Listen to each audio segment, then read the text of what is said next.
कई नेताओं का मंत्री पद कट गया।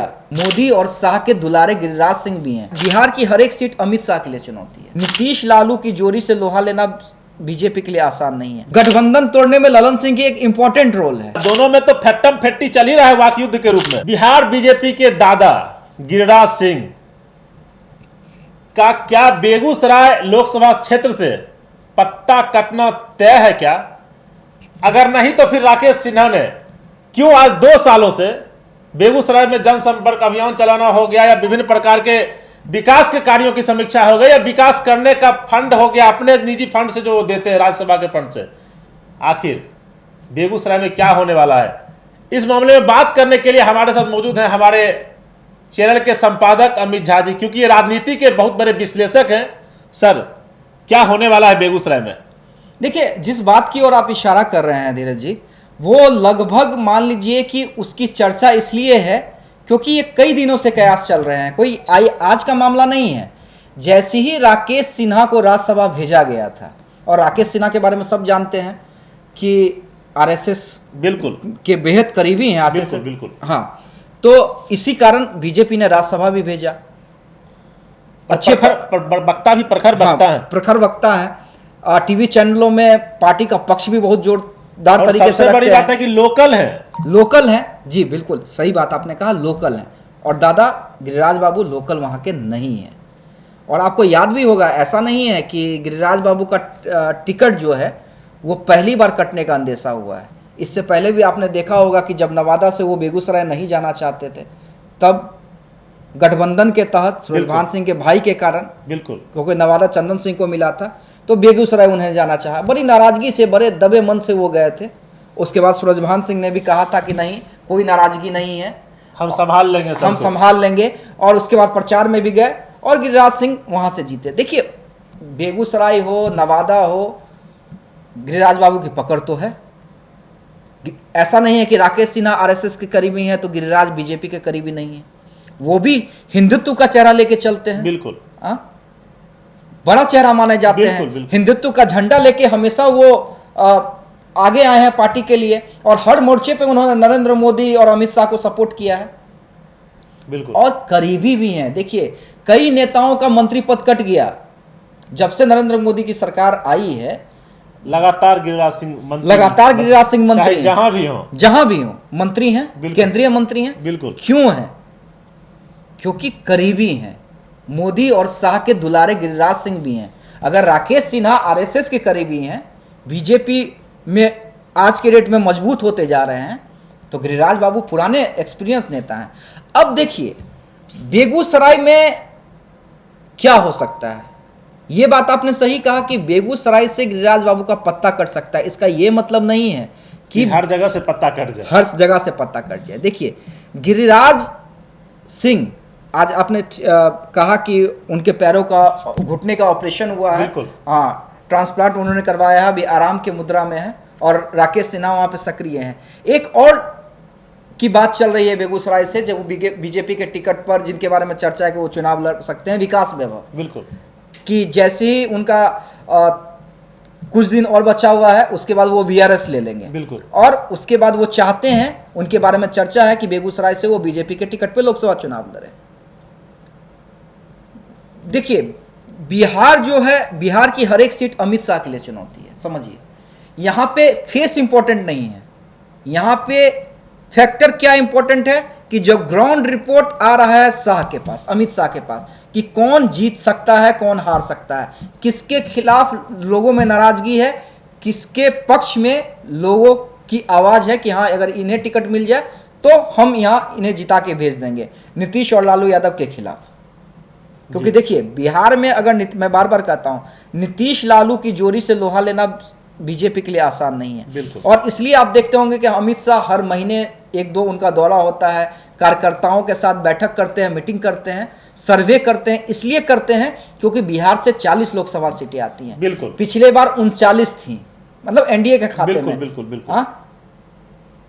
और वही गणित अमित शाह को पता है, और लालू नीतीश ये मान के बैठे हुए हैं कि अगर हम लोग एक साथ रहते हैं तो 3 से 4 सीट ज्यादा बीजेपी को जीत नहीं सकती है, जो भी जातीय समीकरण है यहाँ का।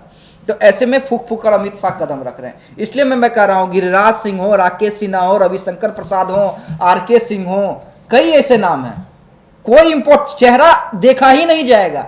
देखा क्या जाएगा, कौन जीत सकता है, किसके पक्ष में लोग हैं। तो इसलिए मैंने राकेश सिन्हा के साथ साथ विकास वैभव का भी नाम लिया। अब देखिए दादा की बात करते हैं। दादा देखिए इंपॉर्टेंट फैक्टर, मैं अपने दर्शकों को एक बात बता दूं, 2020 जब कोविड का टाइम था, मुझे याद है अच्छी तरीके से, मेरे पीएचसी में भी शायद गिरिराज सिंह के संसदीय कोष से कुछ भी नहीं पहुंचा होगा, लेकिन राकेश सिन्हा के कोष से मुझे याद है भली भांति से, खुदाबंदपुर पीएचसी में भी कुछ आइटम सैनिटाइजर वगैरह या ऑक्सीजन मशीन वगैरह दिया गया था। ये एक्टिव तो 2020 से ही हो गए थे।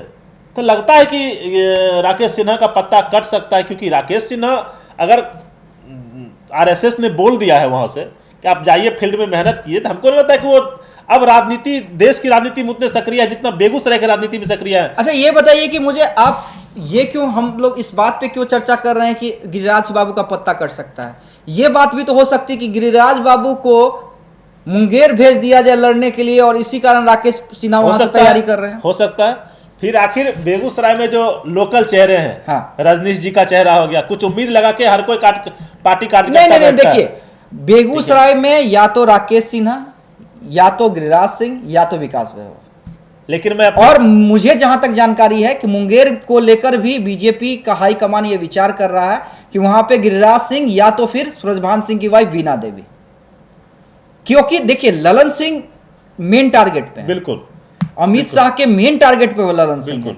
ललन सिंह जिस तरह से सक्रिय हुए हैं बीजेपी के खिलाफ, बिल्कुल आप देखते होंगे, हार्ड हिटिंग बयान देते हैं ललन सिंह। बिल्कुल बिल्कुल बिल्कुल बिल्कुल गठबंधन तोड़ने में ललन सिंह की एक इंपॉर्टेंट रोल है। बिल्कुल। तो ऐसे में ललन सिंह को मेन निशाने पे अमित शाह ने लिया है। बिल्कुल। तो मुंगेर में किसी भी बलवान पहलवान, मतलब होता है ना, हाँ, कि पहलवान के खिलाफ पहलवान को उतारना है। हाँ, चाहे राजनीति है, साम दाम दंड है, तो सब चलता ही है। तो इसलिए दो नामों की चर्चा वहां से हो रही है, सूरजभान सिंह की वाइफ वीणा देवी और नहीं तो गिरिराज सिंह। हाँ, तो ये कारण भी हो सकता है कि बीजेपी कह रही होगी गिरिराज बाबू को, नहीं देखिए मुंगेर ज्यादा इंपॉर्टेंट है, वहां पे ललन सिंह को हराना है, इसलिए आप मुंगेर आ जाइए, बेगूसराय में किसी और को लड़वा लेते हैं। लेकिन सर फिर भी मैं माफी चाहता हूं बीच में आपको रोकने, फिर भी मैं बेगूसराय की जनता को और बेगूसराय में जो भाजपा का दो गुट है आमने सामने खड़ा, भाजपा का अंदरूनी कलह अंदर से तो दिख ही रहा है। वो आप फेसबुक पे, ट्विटर पे, हर जगह पे देख सकते हैं कि वर्तमान जिलाध्यक्ष, भूतपूर्व जिलाध्यक्ष, वर्तमान नेता, पहले का नेता, दोनों में तो फैक्टम फैक्टी चल ही रहा है वाक युद्ध के रूप में। तो आखिर बेगूसराय में ये उभरते हुए, जो आज से नहीं उभरा हुआ है, ये 2-3 सालों से चल रहा है। जब से एक जिलाध्यक्ष संजय जी, जब उनको हटाया गया था, उसी दिन से उनको साइड कर दिया गया, राजकिशोर जी को जब से ला गया। तो ऐसा नहीं है कि आसानी से सब कुछ अच्छा से अच्छा होने वाला, क्योंकि संजय सिंह की भी अपनी पकड़ है। बेगूसराय की राजनीति में संजय सिंह की अपनी पकड़ है और अभी वर्तमान जो जिलाध्यक्ष हैं उनकी भी पकड़ है। लेकिन इस पकड़ के बीच में जो हुआ ना एमएलसी वाला चुनाव में, आखिर कहीं का आदमी कहीं आके जीता, और इसमें एक गुट जो भाजपा का था वो जिताने में रहा। एमएलसी वाला चुनाव में राजीव जी को जिताने में एक गुट रहा, रजनीश जी को हराने में महत्वपूर्ण भूमिका उसने अदा की। तो ऐसा नहीं है कि रजनीश जी चुप रहेंगे या दूसरा गुट चुप रहेगा आने वाले संसदीय चुनाव में। देखिए कोई और अंदर की खबरें ये भी कहती थी सर कि इस गुट में गिरिराज सिंह का बहुत बड़ा योगदान है रजनीश जी को हटाने में। राजनीति है, मौके की तलाश हर किसी की होती है, किसी को होता है सर। फिर कैसे? वही देखिए, मैं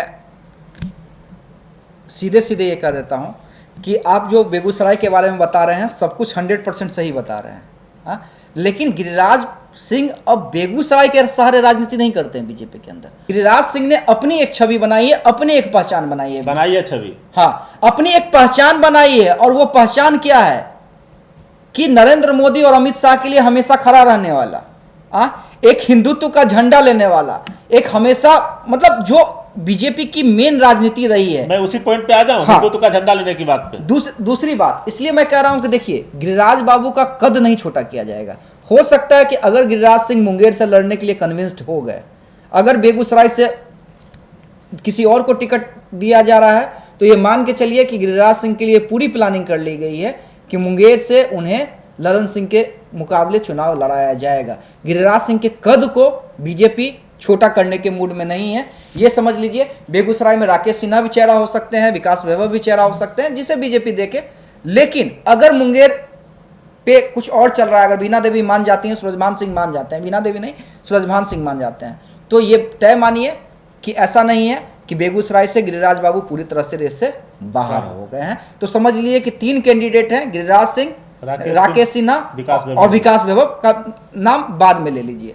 देखिए सब कुछ अमित शाह के ऊपर। अब इसलिए मैं कह रहा हूं अमित शाह चेहरा नहीं देख रहे हैं, गणित देख रहे हैं कि कौन जिता सकता है। तो बेगूसराय के वोटों की गणित में कौन सटीक बैठते हैं ये तो आने वाला वक्त ही बताएगा जब 2024 का लोकसभा चुनाव होगा। लेकिन बेगूसराय की जनता क्या चाहती है, बेगूसराय के जनता के दिलों में क्या चल रहा है, बेगूसराय में जो अभी वर्तमान में विधायक हैं उनका पकड़ अपने जनता पे, अपने विधानसभा पर क्या है, क्योंकि महागठबंधन के भी लगभग 4 से 5 विधायक हैं और भाजपा के 3 से 4 विधायक, 2 से 3 विधायक हैं। तो आने वाला वक्त बताएगा कि बेगूसराय की राजनीति की ऊंट किस करवट बैठती है, गिरिराज सिंह के करवट बैठेगी या महागठबंधन के करवट बैठेगी या कोई तीसरा उसमें आएगा। अभी तक के लिए फिलहाल इतना ही। बने रहिए देश और दुनिया की तमाम खबरों के लिए। धन्यवाद। सिर्फ खबर दिखाना देशवा न्यूज का मकसद नहीं, देशवा न्यूज की कोशिश है कि समाज की सूरत बदलनी चाहिए। देशवा न्यूज पर वीडियो देखने के लिए लाइक करें, सब्सक्राइब करें, साथ ही बेल आइकन दबाना न भूलें।